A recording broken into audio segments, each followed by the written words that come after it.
Ассалому алайкум ба ҳама тамошобинони барномаҳои канали Юристиҷаи барномаҳои Сормон Сафаров. Шахсое ки дар канали мо обуна шидагӣ нестанд, аввалан дар омада дар канали мо обуна шавед, чунки аз ҳама хабарҳои Ҷумҳурии Тоҷикистон ва аз ҳама қонунҳо, амру фармонҳо ва аз ҳуқуқу ӯҳдадориҳои шаҳрвандо бохабар мешед. Ва чӣ хеле ки мо тасмим гирифтагием ҳар як хабара ҳозир пешкаши тамошобино мегардонем ва баъзан хабарҳое ки мо пешкаш мекунем аллакай бештари ҳамон тамошобино аз ҳамон хабар бохабар шидагианд ва и видео пешкаши халқ кардани мо ягон ҷои зарараш надорад. Шахсое ки тамошо кардагӣ нестанд даромада тамошо кардан мегиранд. мо имрӯза хабармон оиди амру фармонҳои нави президенти Ҷумҳурии Тоҷикистон аст.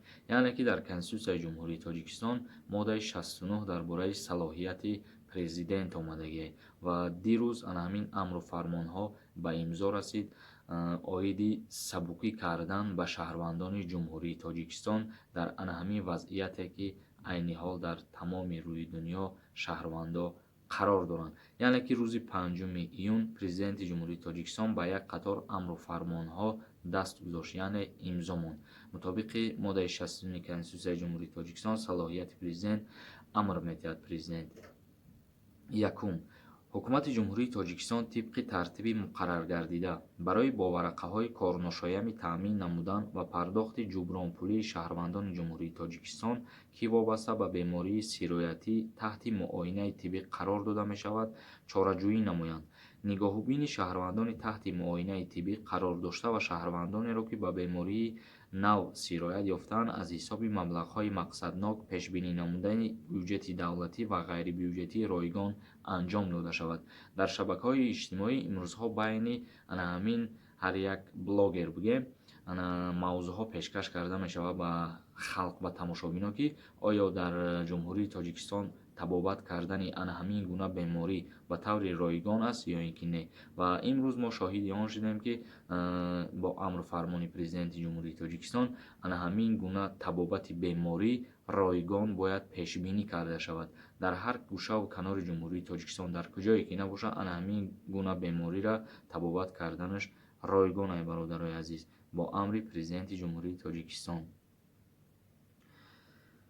ва боз дар инҷа қайд кардагианд то охири соли 2020 бо мақсади кам намудани хароҷоти истеҳсолии корхонаҳо, роҳ надодан ба баландшавии нархҳои маҳсулоти ватанӣ, хизматрасониҳои пулакӣ ба аҳолӣ ва сатҳи таваррум ба расии масъалаҳои баланд бардоштани тарафи хизматрасониҳо аз ҷумла нерӯи барқ, об, оби полиза, алоқа ва хизматрасониҳои коммуналиро мавқуф гузоранд.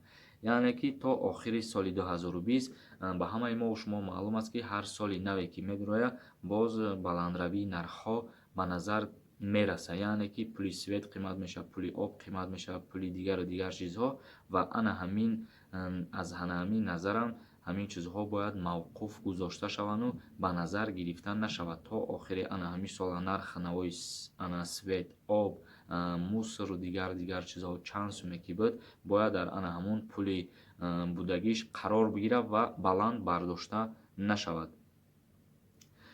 аз 1 апрел то 1 сентябри соли 2020 ба иншооти соҳаи сайёҳӣ, меҳмонхонаҳо, ташкилотҳои хӯрокии умумӣ, марказҳои саломативу варзишӣ, осоишгоҳҳо, ҳамлу нақли мусофиркашонии байналмилалӣ ва таътили пардохтҳои андози пешбинӣ намояд ва ҳисобкунии фоизҳоро барои сари вақт пардохт нагардидани андозҳо барои ҳамин давра манъ намоянд. яъне ки як чизи дигара ба шумо ҳозир мегӯем, баъд мефаҳмонем. аз 1 май то 1 августи соли 2020 субъектҳои соҳибкории хурду миёнаро ки бо сабаби паҳншавии бемории сироятии нав пурра аз фаъолият боз монданд, аз пардохти маблағи иҷораи моликияти давлатӣ озод намоянд. дар инҷа қайд кардагианд, ки яъне пардохти фоизҳо ҳисоб карда нашаванд ва корхонаҳое ки дар ана ҳамин вазъи беморӣ дарҳошон баста шидагӣ буд, аз пардохтани ана ҳамун андоз озод карда шаванд. баъзе нафарҳо мисол доранд корхонаҳое ки дар ана ҳамин вазъиятанд ва ё кору фаъолият карданд, яъне соҳибкорҳои инфиродие ки ҳуҷҷати патент доранд, аз ҷумла ба мағозаҳои хӯрокворӣ сару кор доштанд. яъне ба ҳамаи мо шумо маълум аст, ки мағозаҳои хӯрокворӣ баста шидагӣ набуданд. ҳар куҷое ки дарҳошон баста шидагӣ буда ана ҳамин вазъият ана ҳамун ҷоҳо аз супоридани андоз озод шудагием. ва мегзарем ба соҳибкорони инфиродӣ ҳозир мефаҳмонем дар шумо. аз 1 май то 1 августи соли 2020 соҳибкорони инфиродие ки тибқи патент дар бозорҳо, марказҳои савдо ва нуқтаҳои хизматрасонии маишӣ аз ҷумла сартарошхонаҳо, кошонаҳои ҳусн, отелҳои мӯд ва дузандагӣ фаъолият менамоянд, аз ҳисоб ва пардохти андоз озод намоянд.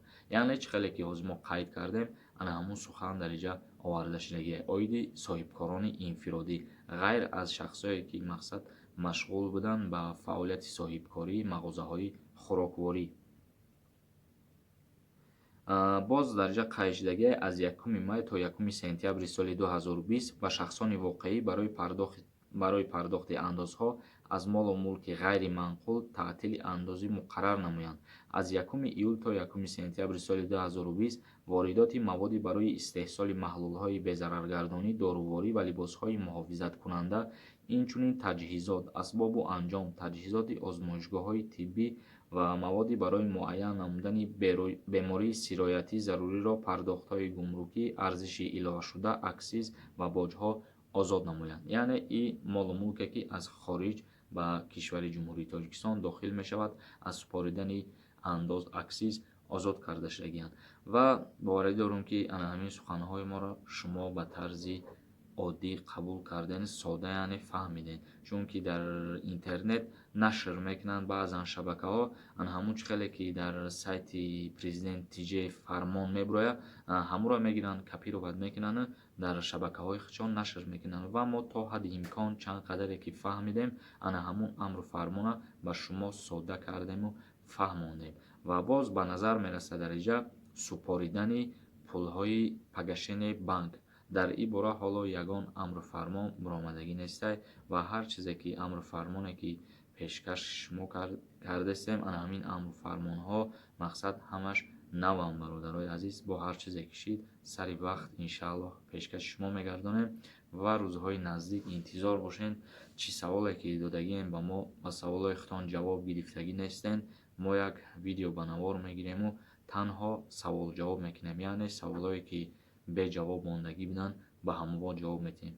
ва дар канали Юрист TJ обуна шидана фаромӯш намекунему. инстаграми марам даромада дастгирӣ кунед. худованд нигаҳбони мо ва шумо бошад.